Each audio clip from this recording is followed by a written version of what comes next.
1 cup മൈദയും ഇച്ചിരി പഞ്ചസാരയും ഉണ്ടെങ്കിൽ രുചികരമായ കളർഫുള്ളായ ദോശ തയ്യാറാക്കാം. അതിനായി 1 മുട്ട, 1 സ്പൂൺ പഞ്ചസാര, 1 നുള്ളു ഉപ്പ് ഇത്രയും ചേർത്ത് നന്നായി മിക്സ് ചെയ്തെടുക്കാം. മുട്ടയും പഞ്ചസാരയും നന്നായി ബീറ്റ് ചെയ്തെടുക്കണം. ഇതിലേക്ക് 1 സ്പൂൺ നെയ്യ് ചേർത്ത് കൊടുക്കുന്നുണ്ട്. നെയ്യും കൂടി ചേർത്ത ശേഷം നന്നായി മിക്സ് ചെയ്തെടുക്കാം. ശേഷം 1 കപ്പ് തേങ്ങ ചിരകിയതും കൂടി ചേർത്ത് കൊടുക്കുന്നുണ്ട്.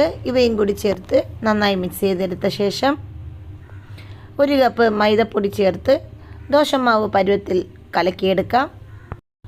ദോശയ്ക്ക് ആവശ്യമായ ബാറ്റർ റെഡി ആയിട്ടുണ്ട്. ദോശ തയ്യാറാക്കിയെടുക്കാം. പാൻ ചൂടാക്കി 1 ടീസ്പൂൺ നെയ്യ് ചേർത്ത് ദോശ തയ്യാറാക്കിയെടുക്കാം. ദോശ തിരിച്ചും മറിച്ചും ഇട്ട് കൊടുക്കാം. 2 വശവും നെയ്യ് ചേർത്ത് കൊടുക്കാം. രുചികരവും കളർഫുള്ളുമായ ദോശ റെഡി ആയിട്ടുണ്ട്. ഈ ചാനൽ സബ്സ്ക്രൈബ് ചെയ്യാത്തിട്ടുണ്ടെങ്കിൽ സബ്സ്ക്രൈബ് ചെയ്ത് സപ്പോർട്ട് ചെയ്യുക.